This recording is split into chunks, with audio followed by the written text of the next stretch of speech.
Hello, and welcome to episode 7 of the In the Clutch podcast. My name is Drew Clutchy, and I'm here alongside my co host, Jeremy Wilson. Wow, what a terrible time it is to be a Lakers fan, eh, Jer? Oh man, it's always rough when you got really, really high expectations and everybody but LeBron's just letting you down. And I find it so disappointing to be a Lakers fan right now because if you look at when the Raptors won the championship in 2019, right? Raptors won the championship, but then Kawhi left. So after the Raptors winning the championship, the Raptors fans, we got that moment of peace, right? Where we were like, Kawhi's gone. We're not going to do it again. We're going to go into, I guess you wouldn't go as far to say a rebuild, but a retooling phase to get lined up again to where we are now. So we were able to be at peace as a Raptors fan. But as a Lakers fan, you won the championship, and then you still have LeBron James and Anthony Davis, and then you traded for Russell Westbrook. So the expectations are still so high. And now we're almost at the All Star break, and they're sitting 2 games below 500.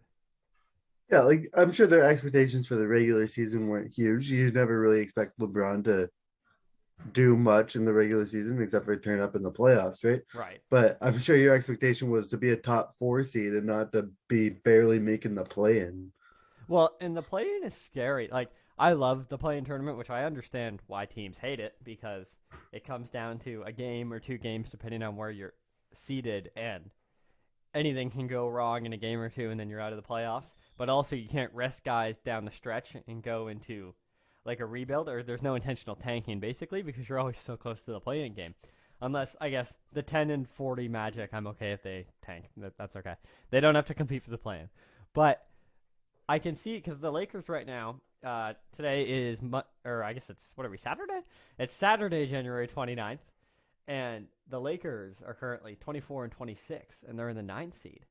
But right with them is Portland and the Timberwolves on either side.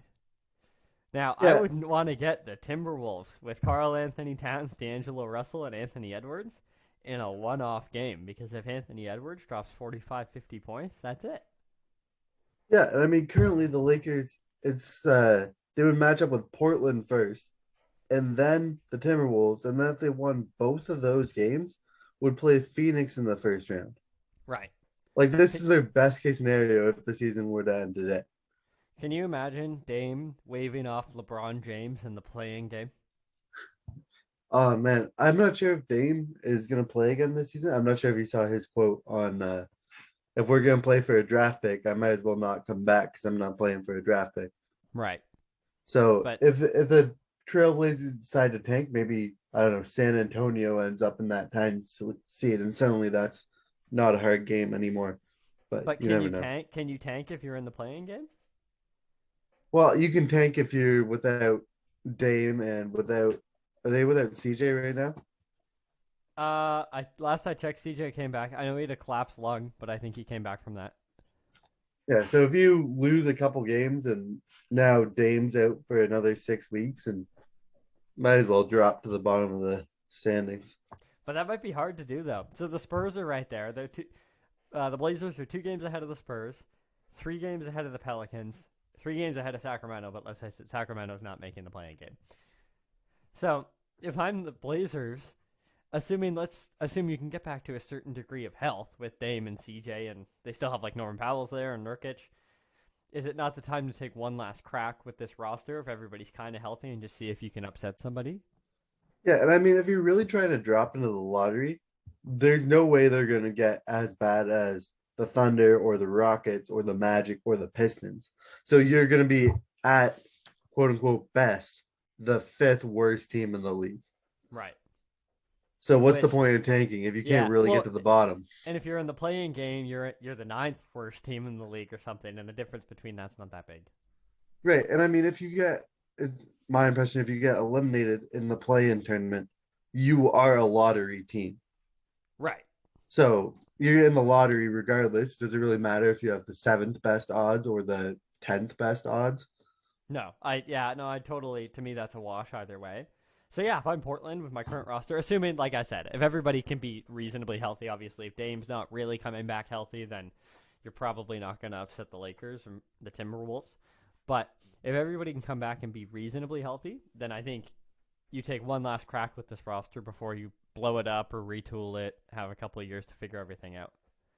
Now, Right. if you're the Lakers, how do you propose we fix this? Because I've heard rumors of we trade Westbrook for John Wall again. That is in no way a fix of any situation. That's if you really think Russell Westbrook is a negative asset enough, because the Rockets wanted draft picks too. Like, we'll take Westbrook if you give us picks, and we'll give you John Wall. I don't think John Wall is an upgrade on Westbrook, so it really depends on how much you think Westbrook is taking away from your team that you will give up picks to get him off. But if we assume that John Wall can play, like that he's healthy and that he'll be on the court and he's in shape and everything, I think he's slightly a better player to have than Westbrook because his decision making is better.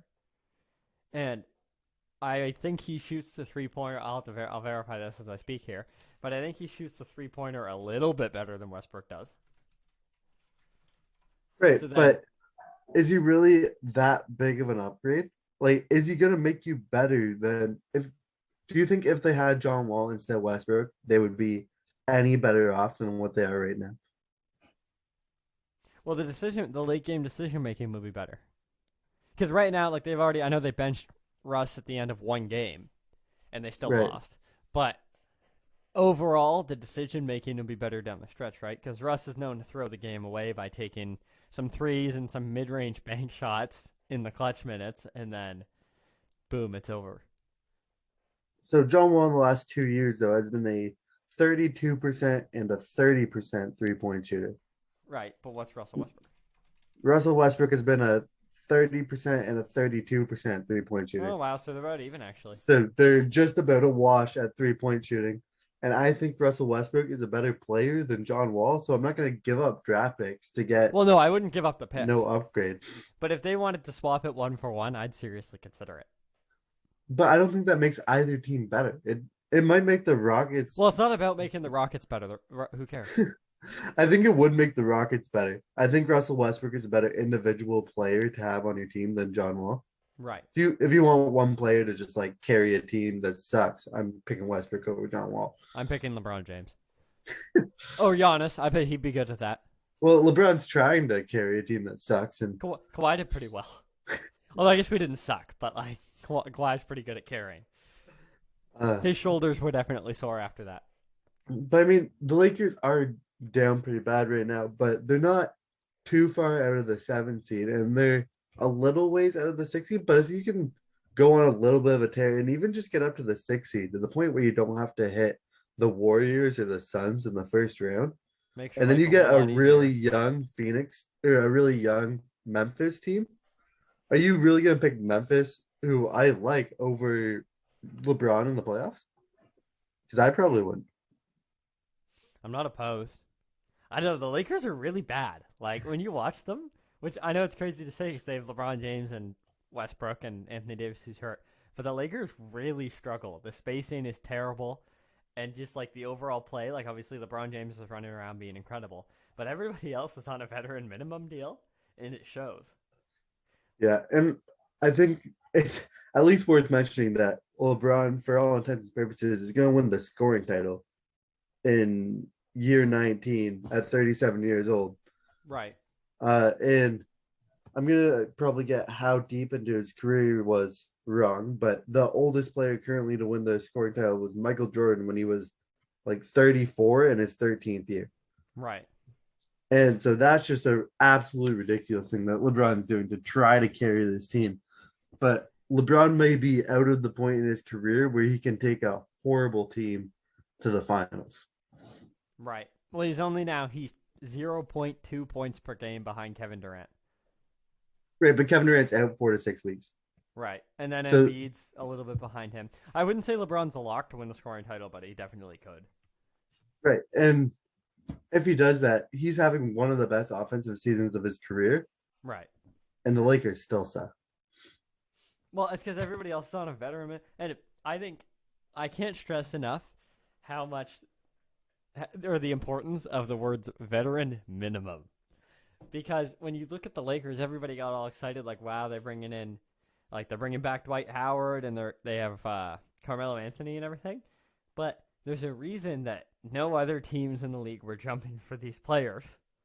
and why we're paying them the minimum we possibly can to have them on the roster. And the reason behind that is because they're still good players. Melo can still drop 25 points in a given game. He's a veteran. He's a great talent. But he's not New York Knicks Melo or Denver Nuggets Melo. Right. And Dwight Howard isn't three-time Defensive Player of the Year, Dwight Howard. Right. And DeAndre Jordan is unplayable. Yeah. So, yeah, and your best shooter is some random rookie that I had never heard of until, like, I don't know, a month ago. Right. Just to double back to Kawhi Leonard, I was playing a game of 2K the other day, and I was in a my league, and it was against one of the computer-controlled teams, and I simulated a lot of the game just to see if I could get ahead. I jumped in with like 2 minutes to go in the fourth quarter in a tie game, played it out. We're going to overtime. In a 5-minute overtime, the computer threw the ball to Kawhi Leonard every time. I had Aaron Gordon guarding him, so not like a bad defender, and he'd get him an ISO. Kawhi Leonard scored 12 points in a 5-minute overtime, not missing a shot, and I lost to the computer. And I was about to get really mad, and then I looked at it, and I was like, you know what? He did that on the Raptors. Like, I was like, that was what we did. So I was like, if that's not an accurate depiction, it was ISO ball every time, and he'd shoot like some weird mid-range thing. And I was like, if that's not an accurate depiction of Kawhi Leonard just violating a team in a 5 minute span, I was like, then honestly, yeah, like that's fair. It's always like, you love teams that play team basketball in the regular season. Teams like the Suns or the Grizzlies or teams like that are just really good passing teams that love playing together. But in the playoffs, if you don't have a guy you can just give the ball to and say, go score, you're Right. done. Right. And I really missed that. Like, I was watching Kawhi doing it against me, and I was obviously rather upset in the moment. But looking back on that, I was like, oh, that was awesome. Like, when you could watch the real life Raptors and just, where am I going to throw the ball to Kawhi? What are you going to do? We're going to give it to Kawhi. Like, what do you guys Right. think you're going to touch it? And Kawhi would score like 40 points in a playoff game, and it's like Kawhi takes 30 shots, and I'm okay with that because I don't want anybody else shooting, really. Well, if you look at Kawhi's like the shot against Philly, Pascal Siakam standing at 3-point line, and he's like wide open standing there, and Kawhi goes and shoots it over two guys, and I was like, yep, that was the right play. Yeah. And even if you ask Siakam about it, I saw in an interview a couple months ago, he said he knew he wasn't getting the ball back. Like once Kawhi put his head down and started driving baseline, he was like, okay, that's it. I'm watching. Just sit back and watch. That's what like great players with Giannis and LeBron and Steph Curry, where it's just go score. Right. Like this is all on you. We need you to score right now because we can't get anything going. And if you don't have that guy, which like when I was talking about the Suns and the Grizzlies, I haven't really seen enough of John Morant in the playoffs to know if John Morant's that guy. I think Devin Booker is that guy, and I think Chris Paul is that guy a little bit too. So I'm not saying the Suns don't have that in the playoffs. Yeah, so I'm not saying the Suns don't have a player like that. The Suns are intriguing to me because they have a lot of all-stars. Like, basically, you could argue they almost have 3 all-stars. But you could also argue they don't have any superstars, depending on your definition of superstar. Because a lot of people would argue that there's only, like, 4 of them in the league, or 5 of them, and it's Embiid, Jokic, Giannis, Kevin Durant. Or I guess 6, so Steph Curry and LeBron. Right. So if you look at Booker and Paul can play like all-stars at various points, have great, or superstars, sorry, have great performances, but I wouldn't actually argue they're on the list of superstars because to me that's a more tight-knit list. Yeah, I would say absolutely they're not on the list of superstars, and we haven't seen a team win the title without a superstar since 2004. And then care to shed some light on who that was? That was the 2004 Detroit Pistons. They had Ben and Rasheed Wallace and Chauncey Billups. Right. And Tayshaun Prince. So I think Chauncey Billups won final MVP. But if you go before that, you're back into the Lakers with Kobe and Shaq. And before that, you hit the Bulls. And we don't have teams that win without superstars. Well, and if you apparently count, like, superstars, then the Warriors had Iguodala, so that's like 5. Because I want Iguodala. So if you count Iguodala as a superstar, if you're Max Kellerman, then the Warriors had 5. Right. So, yeah, we're looking at, like, past champions. They talk about the Lakers with LeBron and the Raptors with Kawhi and the Warriors with Steph Curry and Kevin Durant and then LeBron again. Like, yeah, we just don't see teams win without a superstar. So I know we talked about this a little while ago, um, where the Suns are really interesting because if you built a basketball team position by position and said, I want my point guard to be able to score and a great passer, like you would build the Phoenix Suns. Oh, absolutely. Bridges, the defensive 3 and D at the 3. Jay Crowder, a big guy at the 4 who can shoot the corner 3 well. Yeah, A and you have a traditional big man who can also shoot like a good mid range. yeah. So if you built a basketball team just like from scratch, you would build the Phoenix Suns, and they Right. are a great team. But are they going But to beat superstars in the playoffs? you want to know what other team would be equally good built from scratch? Hmm. The 2019 Toronto Raptors. Except Pre Kawhi, instead of, pardon me? pre Kawhi No, with Kawhi. with Kawhi. Because you've Kyle Lowry, so you have your point guard who can shoot the Yeah, 3, he can score, he can pass, Danny Green. obviously, and he can defend really well. You Danny Green or Fred VanVleet, pick up what you want. A good 2 guard shoots the 3 well, defensively stout, and then your superstar small forward who's a 2-way player. And then same thing, like you have your 4-man who's pretty big, long arms, can shoot the 3, can score down low, and then you have your passing big man who's an anchor in the paint and can shoot the 3. Right. So, but if you look at who would you rather have in a 7-game series, the 2019 Raptors or the Phoenix Suns? Because I'd pick the Raptors because they have Kawhi. Right. And I would even say that this is probably the last year of the Suns being this good in this kind of way because DeAndre Ayton's rookie contract is expiring. Right. Mikal Bridges kicks extension, I guess doesn't kick in next year, may kick in the year after that. Yeah, 2022-23, his salary goes from 5.5 million basically to 21 That million. is next season. That is next season? Yeah. A little bit lost. Isn't it wild? It's 2022 already. So yeah, Mikal Bridges' contract kicks in next season. You're gonna have to try to re-sign DeAndre Ayton. Chris Paul is just getting older. Like the Phoenix Suns are done having a lot of good players on really small contracts. Right. Yeah, no, I completely agree that this is their last crack at it. They either make it happen or they don't. Or I guess their last crack at it is currently constructed. Right. And I don't think you would pick the Suns to win the championship. I don't think I would pick the Suns to win the I'm championship. still on the Dubs. I've been on I don't know. the Steph Dubs. Curry's having a hard time. Yeah, but you have to remember, like obviously the role that Draymond plays is huge, and he's been out basically since Steph Curry started having a rough time. But then they're also bringing back Clay, who's on a minutes restriction, so Poole's not playing as many minutes. Everybody's just resettling into things. But Clay's starting to really rally. Like, he's starting to figure out his shot again, and he got a couple wide open threes the other night against the Mavericks and just knocked them right down. Like, didn't move the mesh, nothing. Like, it was a bullet right in. So I think as they settle back in and Poole gets used to coming off the bench, and hopefully they get Draymond back, which apparently his calf injury is tied into his back, which is obviously really bad. Right. So from that standpoint, we don't really know when Draymond is coming back or how effective he'll be. But assuming you can get a healthy Draymond back, then I'd still pick the Warriors to win the championship. I'm not going to bet against Steph, Clay, and Dre. Right. You're really gonna have to, like, at this point, I don't think anybody's not believing that Steph Curry can get back or will get back to being, normal superstar Steph Curry. But in the last month, which is like 17 games or so, he has not been an all-star. He's averaging 21 points on 31% from three. Right. So But he's never done that in his whole career. And no, and he's you getting assume he'll double-teamed every get time he back. touches the ball and all that. You assume he'll get back to full Steph Curry form. Oh, absolutely. And if he does, yeah, I'm not picking anybody else, at least out of the Western Conference, to get to the finals. No, exactly. So that's where I would stand on that. And then whether or not the Bucks can do it, obviously, like the Bucks can come from the East and win it, or the Nets, I think is a toss-up.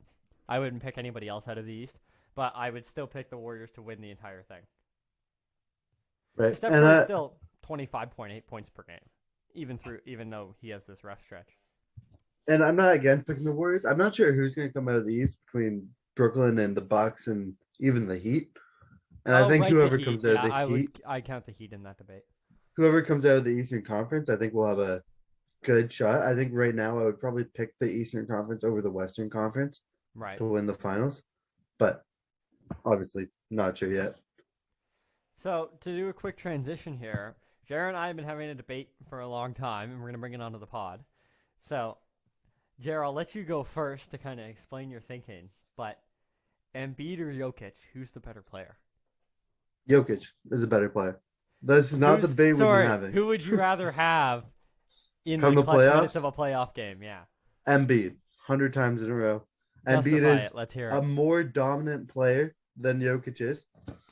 I think if you want somebody to just score, if you want that guy that you can just give the ball to and say, go score, I'm giving the ball to Embiid before I'm giving the ball to Jokic. Which I think that's crazy because when we were must have been a week and a half ago now.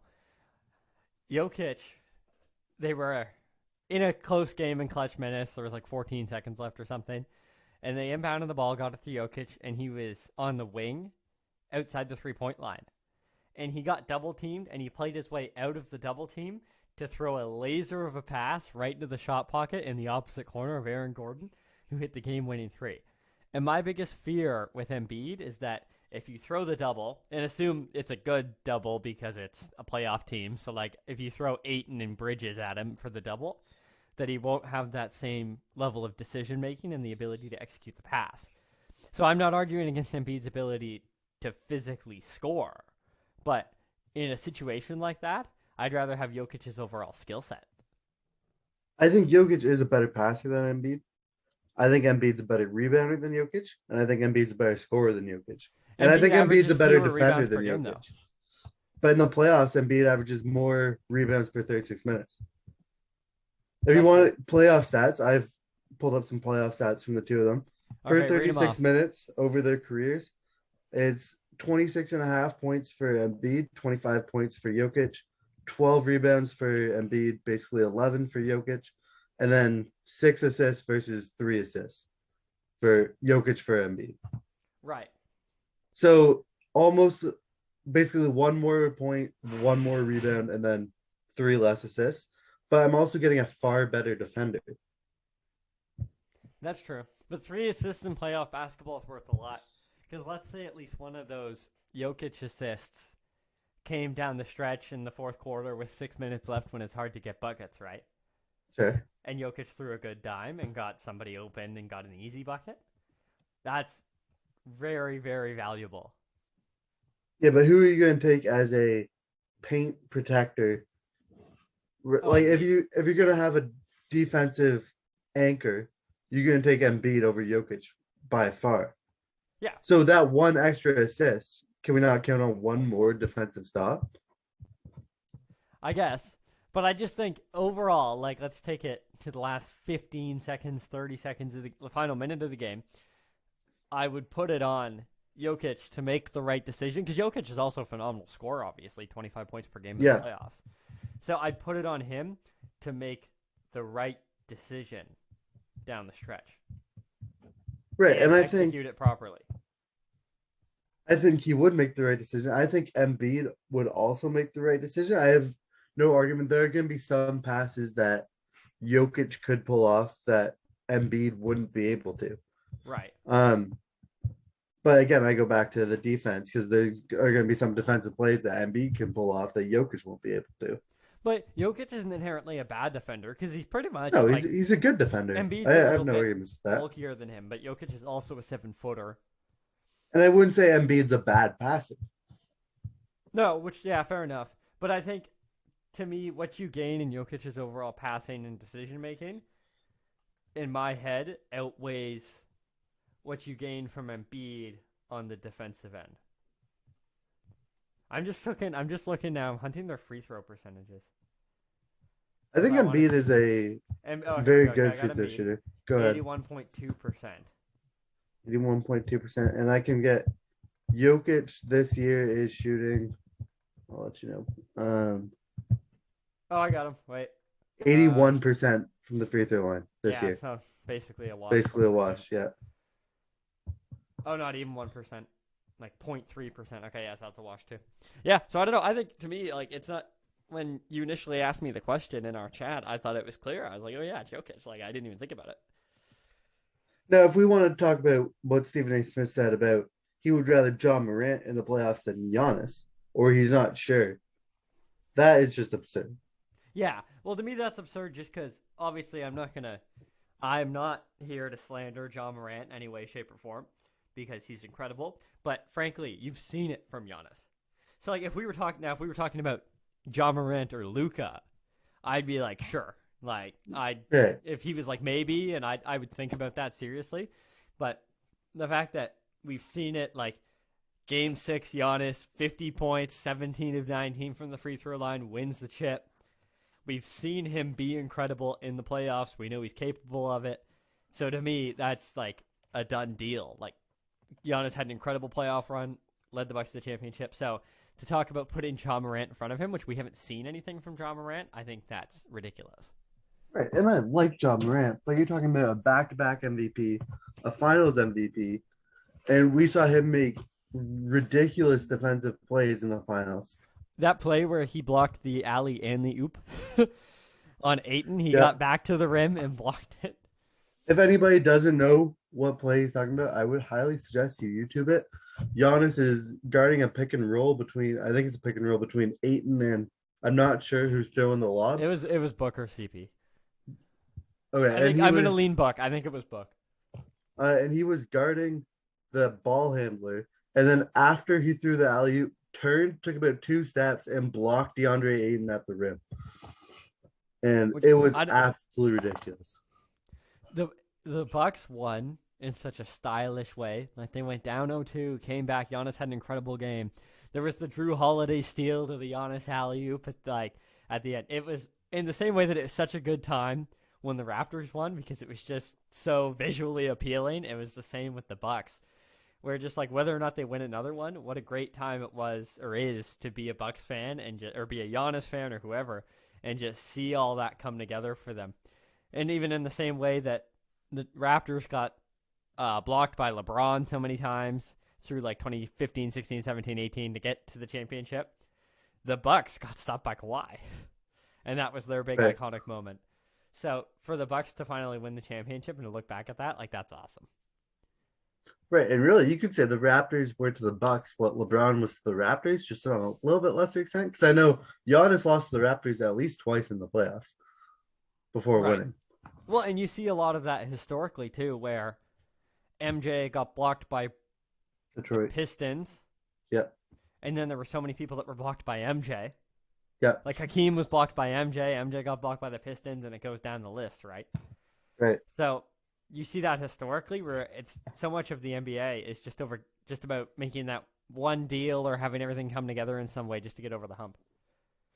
Right. For the Raptors, it was LeBron left the conference, and it was like, oh, thank Yeah. goodness. Oh yeah, now we're cruising. Great. It's easy, and we fired the coach of the year. We fired the coach of the year. Can you imagine accepting that trophy and being like, "What?" Yeah, I remember when Dwayne Casey accepted the trophy, he did not have a job. Yeah, and the look on his face was awesome. I didn't even know. Yeah, like that's super, super strange. Speaking of John Morant, I was looking at this yesterday. So Anthony Edwards, I'm really high on him right now. He's obviously like he still has, you know how rookie guards, or I guess he's kind of shooting guard forward.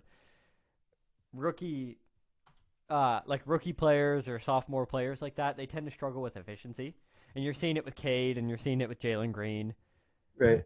Well, Anthony Edwards is kind of the same thing, but you could just tell that he is a franchise player.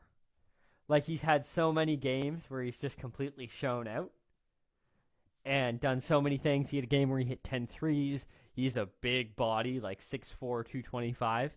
All his like explosive dunks and everything like that. Same thing with rookie guards and forwards where they tend to struggle on defense and learning all the rotations and everything. And he struggles with that. But at age 20, he's a monster of a player. And you can just tell that he's going to be a super solid franchise player for the Timberwolves. And then you see the same thing when you watch John Morant play, right? The exact same thing. Like John Morant at various times bad turnovers, inefficiencies, messes up things, part of being a young player. But you can tell that that player is a stud. I Right. feel so bad for the Pelicans because I would argue right now at this exact moment, Zion is a bust because he was so incredible in the games that he played, but he's missed far more games in his, I guess you could call it his career, but like in his eligibility frame, he's missed far more games than he's played it. Right. And before I really respond to any of that, I'm just out of curiosity. Did you guess at 6'4", 225 for Anthony Edwards? No. Okay. Wouldn't that be incredible? That would have been incredible because Yeah, that's from watching exactly what from he's watching listed through my as. TV, the 4 Timberwolves games I've seen in the last week, he looks 6'4", 225. And And I then just mean, if you're interested, 193 centimeters, 102 kilograms. Wouldn't it be and great if I did all that off the top of my head? you mentioned his efficiency, and his efficiency isn't great, but I would say it's just about average, or slightly above average for a guard. I mean, he's shooting about 37% from three Right. and 40, almost 45% from the field. And that's, again, it's not fantastic. It's not 50, 40, 90, Right, but but it's he's not not. bad by any stretch of the imagination. Right, and that's what I talked about. He's on his way to being a stud. Right. He's not a And stud yet.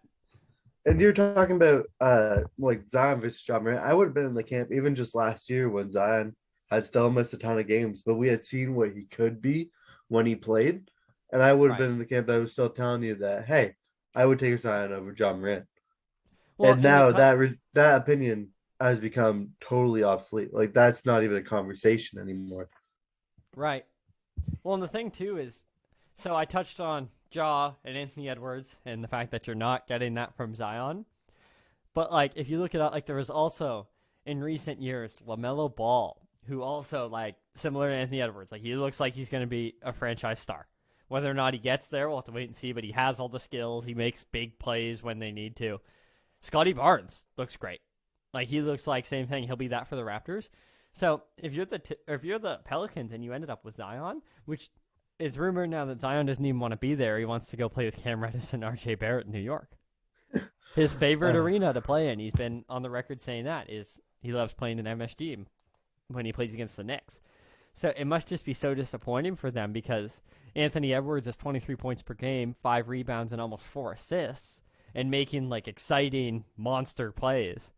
It must be so disappointing to know that even though Zion is incredible, like Shaq numbers when he's on the court, he's just not on the court. right. And I mean, in the most recent just the recent January 5th, it actually came out this year. Uh a site ranked the top 25 players under 25. And Zion came in at fifth. But right Right. after him is LaMelo. And right now, you would you take LaMelo over Zion for Oh, I career? absolutely would a 6'7" point guard. And then Shea, and then Bam, and then even Well, like DeAndre Ayton. I'm when you get that not far sold down the on. list, I start to become questionable. Like if I had to bet long term, I'd Right. bet probably still Zion over like Shea or Bam. But the fact that I have to bet long term on that because Zion is just supposed to be the guy. Like when we're in a conversation about Ja and Lamelo and well, so similarly to how the Pelicans feel, I'm sure the Warriors feel a bit that way too with Wiseman, right? Because Wiseman also Right. hasn't played, and Wiseman wasn't even that good when he played. But the Warriors also don't really need him as badly. Right. But the fact that we have to be talking about Zion at 5, like you shouldn't be asking me if I'd rather have Zion or Bam. Right. I should just have a Zion and be like, whoa, I got Zion, man. And I've been watching basketball since I don't know 2013 or so. Right. So I've got a good 9-ish years of watching basketball and being into basketball, and there's never been a prospect from that time to now more hyped than Zion. Which you can't count the hype against him, if that makes sense. Because just because he's more hyped, because obviously with his time at Duke and everything, they were huge on social media and everybody was watching them. Just because he's more hyped doesn't mean he has to be a better player. That's not fair to him. Right. But it But just has to do with the how high the expectations were, not just from the franchise or other players, but from the fans. Because even when he played, we saw him in his first game. He dropped a bunch of points in the fourth quarter, and Oh, and was then he got pulled insane. out because of his minutes restriction. Yeah, yeah, I do Like that's what I remember mean. that. So to me, that's so disappointing that that's the situation they're in. But like that's the last I've really heard of Zion was in his rookie season, and that was over 2 years ago. Right. So he's been out forever. He's been out forever. That's exactly it. And obviously he could come back. And we've seen it with a lot of people where like Steph Curry, right? All but Curry ankle injuries and everything early on in his career.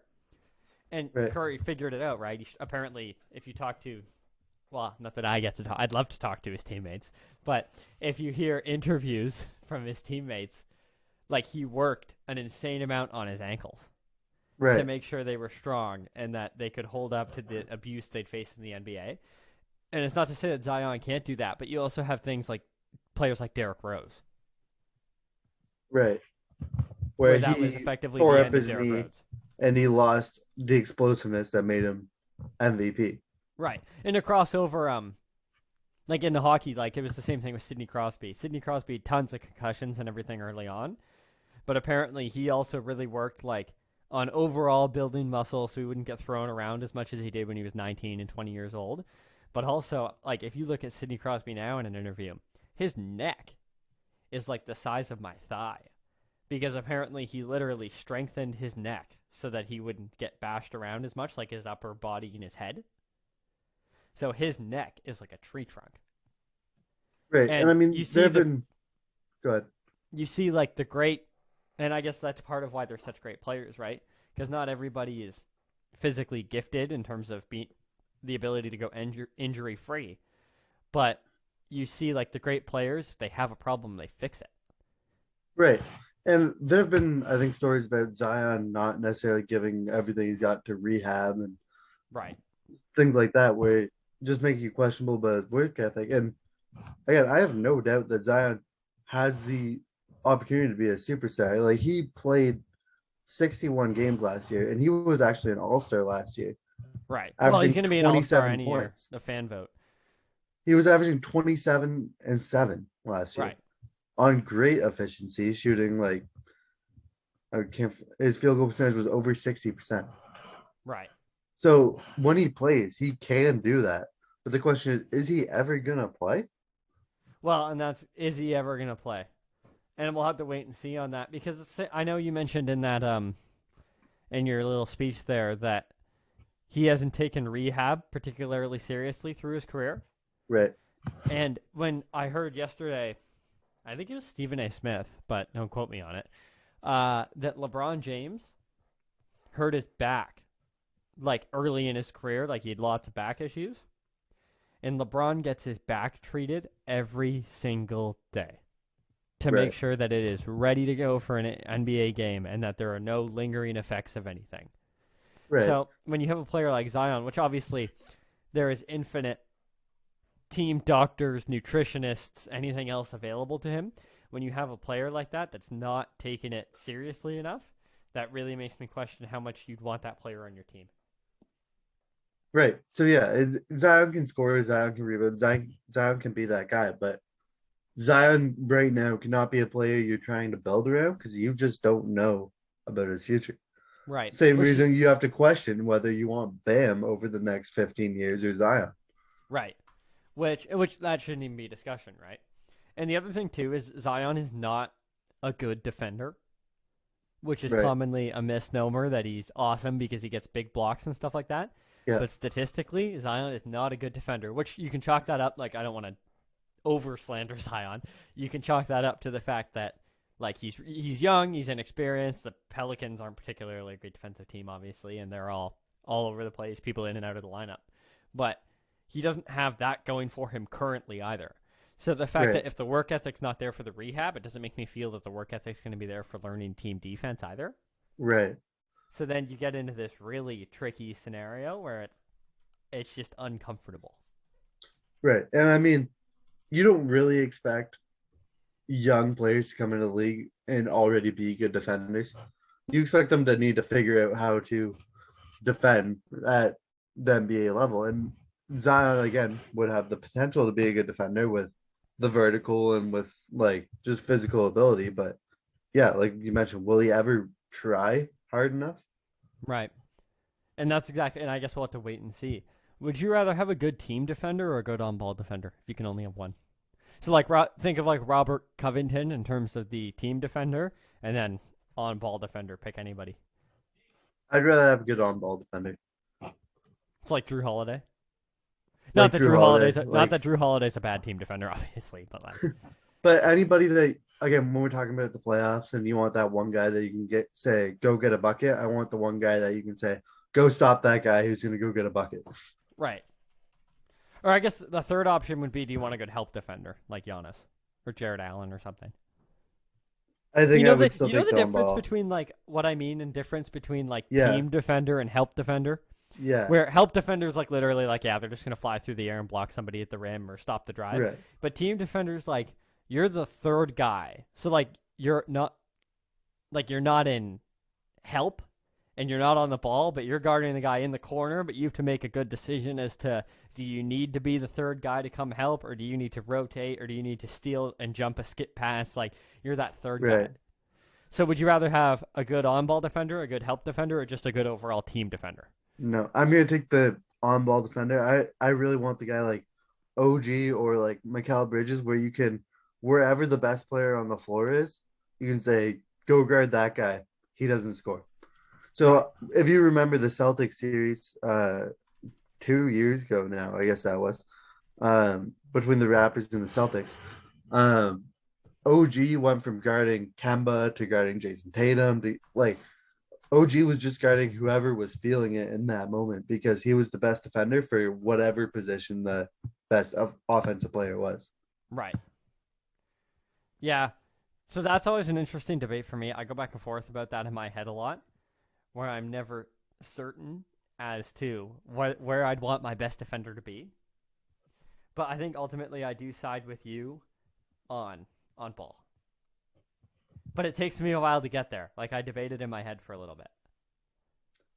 Right. Yeah. I'm just when you're thinking about again the playoffs where it turns into Well, ISO yeah. ball, I want the one ISO defender that can just lock up. Right. And you see that like Giannis when you watch the playoffs, like Giannis doesn't guard anybody, right? Like he's an Right. incredible defender, but like when they played the Nets, Giannis didn't guard Kevin Durant. Like Right. Giannis was, I'm gonna run in and pin you into the crowd or pin you into the parking lot, basically. But he's not actually guarding somebody. Right. And I don't question the ability of Giannis to do that. I think he's done it some when he needs to. Right. But yeah, when you're talking about that quality of defender, and you're talking about Giannis, where he has won Defensive Player of the Year. Right. But if you're talking about overall, just good on ball defender versus good help or team defender, I'm gonna take the on ball defender. Right. No, fair enough. So this week on, I guess it was Wednesday the 26th, it was the 2-year anniversary of the passing of Kobe Bryant. So we just like take a moment on the podcast today to talk about everything Kobe did for the NBA in his career. So, do you have a favorite Kobe Bryant moment, Jer? I think in terms of him playing, um, I wasn't necessarily a basketball fan his whole career, so Right. I missed the peak years of Kobe from when he started winning championships. Uh, but when you're talking about 38-ish-year-old Kobe Bryant in his final game, and he dropped 60 points and really clutch points on the Jazz. Right. Like that was just incredible. I just love everything that Kobe was about. Yeah, Like in terms of, I know everybody talks about the Mamba mentality, but Kobe was just so good at everything. Like whether it be like he did phenomenal in business, he wrote a book, like a children's book actually. I've read it, but and like he was such a strong public speaker and advocate for the game and an advocate for whatever you needed to be an advocate for in the moment, and like with his daughters and women in sport and women in basketball, like he was just Kobe Bryant was just not only an incredible basketball player, obviously, but he was just an incredible person. And then I love the Mamba mentality of he switched from number 8 to number 24 because he's like MJ plus one better. Like right. that's incredible to me. So actually, interestingly, uh, for anybody who knows, Damian Lillard is also a rapper. So he's in the NBA, but he also raps under the moniker Dame Dolla, Dolla, and he has a song just specifically for Kobe, Hmm. and it's called Kobe. And I highly recommend, if you're interested, you should go listen to it. Because have you heard it, Chair? I have not. It's a great song, and it just like talks about a lot about obviously Kobe Bryant and his career and stuff. But like, what a loss Kobe Bryant is for the NBA community in the world. Yeah, and when you were talking about um just what he's about, I mean, I named my favorite Kobe Bryant playing moment, but I was gonna mention like there are so many things. He was seemingly a mentor to every young player in the league. Every Like young player in the league, you're right. Devin Booker was like more most specifically maybe, but I know there's a story about Luca where Luca was standing like just to inbound a ball and heard somebody speaking his native language and turned around and there was Kobe sitting courtside and speaking in Luca's native language to him. And Right. Well, and there are so many stories too of him mentoring Jason Tatum. right. And yeah, he was just an incredible, again, like you mentioned, just an incredible like icon for the game. And you mentioned his book. He won an Oscar Right. Yeah. with Like a there's just short film. And the more you talk about, like you just brought forward that he spoke like so many different languages and everything. Like you can't even cover everything that was Kobe Bryant in a conversation. Like, because the more you talk, and you brought forward his mentorship and Devin Booker, and then I was like, oh, Jason Tatum. Like, there's so much that made up Kobe Bryant and how incredible he was, not just on the basketball court, but everywhere in his life.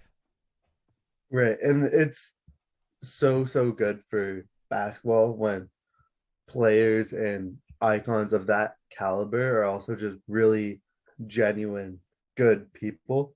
Right. Like again, yeah, Kobe with all he's done for the game and LeBron with all his charity work and building schools and like these people that are just incredible basketball players on the biggest stage in the world and are just using it to do the most good that they can do. Right. And I think all of the sports leagues need more of that and more, I guess you will go with Mamba mentality on that because so many athletes have the ability to do so much outside of their sport just based on their platform and the amount of wealth they have and everything. And you see it with like Jordan talked about it in The Last Dance where they needed Jordan to like Jordan never got involved in anything off the Right. basketball court. Like Jordan was there to play basketball and everything, but Jordan in his career, in his playing career, could have done so much more, right? Right. But you saw that from Kobe and you see it from LeBron. Like I can't remember the platform. It was one of the weird niche platforms. Give me a minute here. But LeBron James built a school Yeah. in Ohio, and I can't remember. It's on. I'm pulling up the streaming platform now, but it you can get like a free day trial to watch this thing. It's like 10 episodes or 20 episodes or half an hour long on this school that LeBron James built, and Kobe did so many things like that as well, and it's just so important for the sport. Yeah. Like the difference they've made in the sport and with young players, like similar with LeBron to Kobe, where it's just like seemingly every young player has LeBron as a mentor right now. Right, Like any good player, it seems like under 25 years old is being mentored by LeBron and like looking up to LeBron. right. No, that's exactly it. So yeah, it's hard for me to believe that it's already been 2 years since the passing of Kobe. Yeah. And I remember I didn't realize the how important Kobe Bryant was even to me because I had never been a Lakers fan. I hadn't been around for the prime of Kobe Bryant. Well, But like you when said, you and that I didn't start watching hoops till like 2013, right? right, but when that news came out, it was just like shocking. Like Right, almost stunning that somebody like that could just be gone. right. Yeah, no, it was crazy. I remember I was in class. Like I just got into class, and I sat down in my class. I was on campus and everything, and back pre-COVID, I guess. And I sit in there, and I was like looking at my laptop. And when you see news like that, right, you always like you're checking the source because there's so Right. much fake news over the internet. So I saw it like on some weird website or something. It popped up on my Google feed. But then you go hunting through it, and then you see like it gets tweeted out by Sportsnet and everything. And Right. it's like, whoa. So I lived in residence at the time. I was in first year. So I didn't have a TV.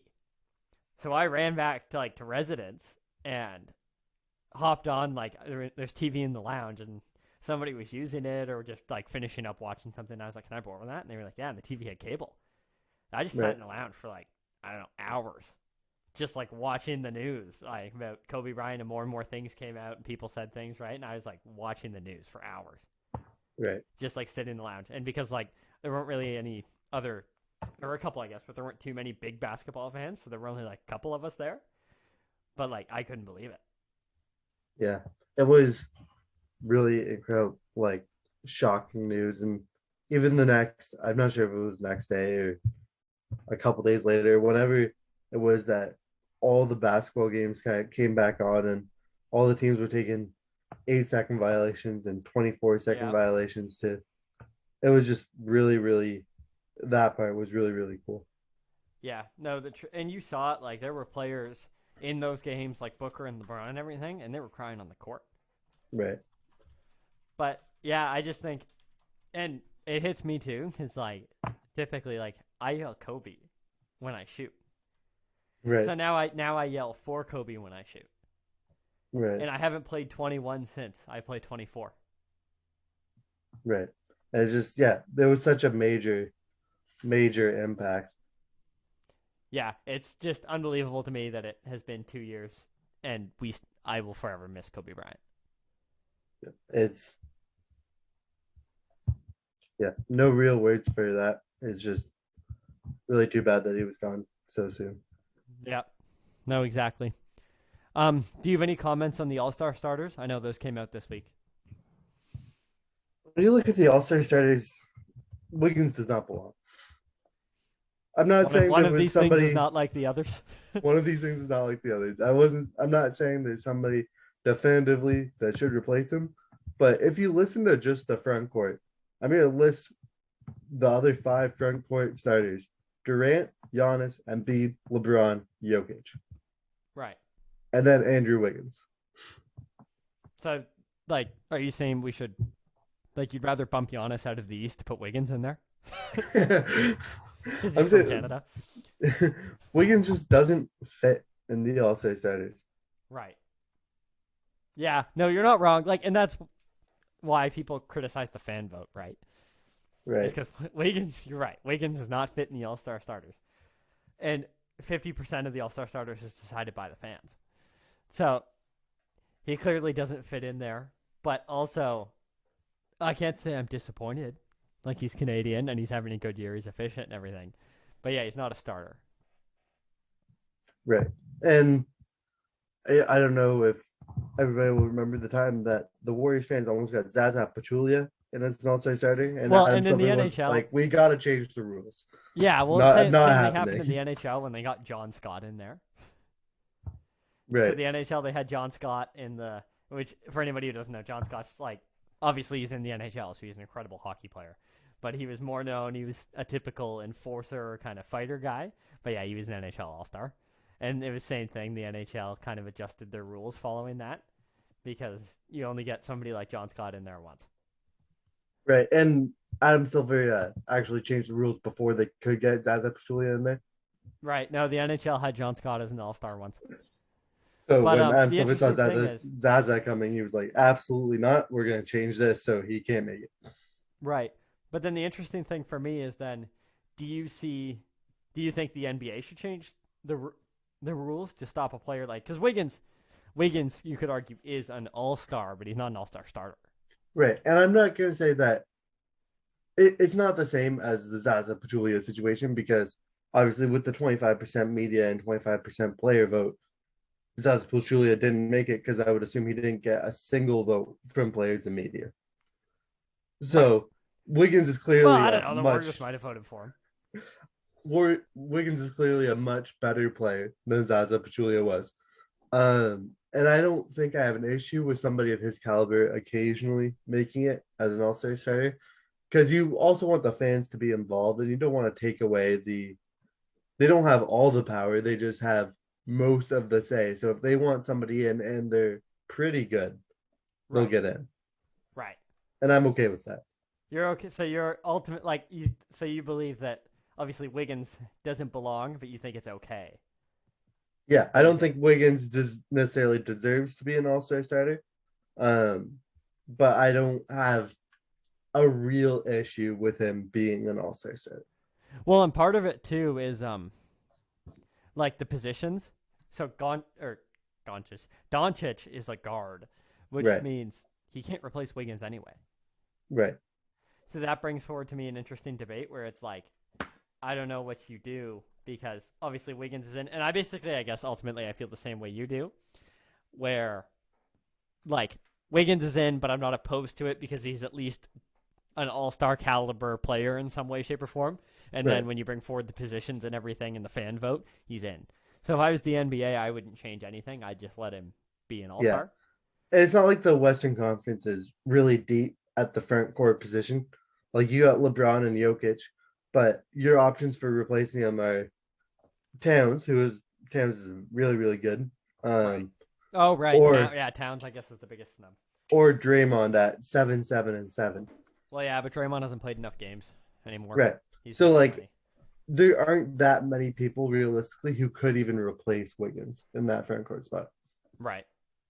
No, that's exactly it. So I'm okay. I stand. I think you hit it 100% bang on. I stand where you're at, where it's just they shouldn't change anything. It just kind of happened the way it happened this year. Yeah, agreed. So hit us with your interesting tweet of the week or fact of the week or other thing you saw that kind of relates to the NBA, sort of, that will count. So I'm going back about 3.5 years for this tweet Okay. where some random person on Twitter replied to a CJ McCollum tweet about something, and her name was Jennifer Williams. Said, "Win a playoff game, then Oh, talk." yeah, I And remember this. CJ McCollum replied to her tweet and said, "I'm trying, Jennifer." Well, that would be how you'd feel too. I know there are certain players that like aren't on social media at all or use it sparingly. And apparently there's some players that like use it in the dressing room. And I Right. know the NBA had a problem like 5 or 8 years ago or something, or Somebody players were tweeted using something at Twitter. halftime. Yeah, and they were Yeah. tweeting too much on the bench, like bench players and stuff like that. So Right. I know they've outlawed when you can and can't use Twitter as an NBA player. Right. But when fans reach out to you like that would be what it feels like. Like you're like, I'm trying my best. Right. Yeah. Like win a playoff game, then talk. Like I'm an NBA player and I am trying. Yeah, there's just a 6'8", 260-pound guy who can shoot from half court standing in my way. Uh yeah, And especially exactly. too, you're CJ McCollum. You're like 6'1", 6'2", 6'3".